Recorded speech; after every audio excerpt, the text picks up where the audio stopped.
Case था तो उसमें जज को एक बंदा कहने लगा जी मैं कसम उठाने को तैयार हूं, कुरान उठाने को तैयार हूं, हालांकि कुछ झूठा था, कुरान उठाने को तैयार हूं, ये मैं हक पे हूं। जिसका हक था ना उसने कहा जी ठीक है, अगर ये कुरान उठाता है तो कल की पेशी दे दें, जो कुरान मैं लाऊंगा वो उठाए। ये गौर से समझें, बड़ी तवज्जो से, बड़ी गहरी बात है। जो कुरान मैं लाऊंगा ये वो उठाए।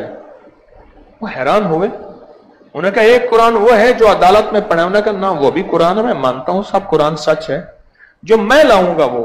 दूसरे दिन लाया तो उन्होंने कुरान खोल के देखा, हैरान कौन, पुराना सा कुरान था पढ़ा हुआ, गिलाफ में लिपटा। झूठे ने कुरान उठाया, ये मामला मेरा है। सच्चे ने कहा ठीक है, इसने कुरान उठा लिया, ये जाने रब का कुरान जाने। पर तीसरे दिन फैसला हो गया, तबाही का, बर्बादी का, तबाही और बर्बादी की इंतहा का सिर्फ 3 दिन में फैसला हो गया। जज हैरान, वकील हैरान, गवाह हैरान, बंदे हैरान, ये क्या हुआ?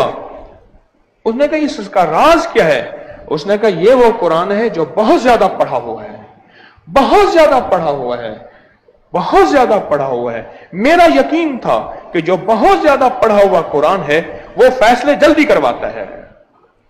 कुरान फैसले करवाता है, कुरान सच्चा है, पर फैसले जल्दी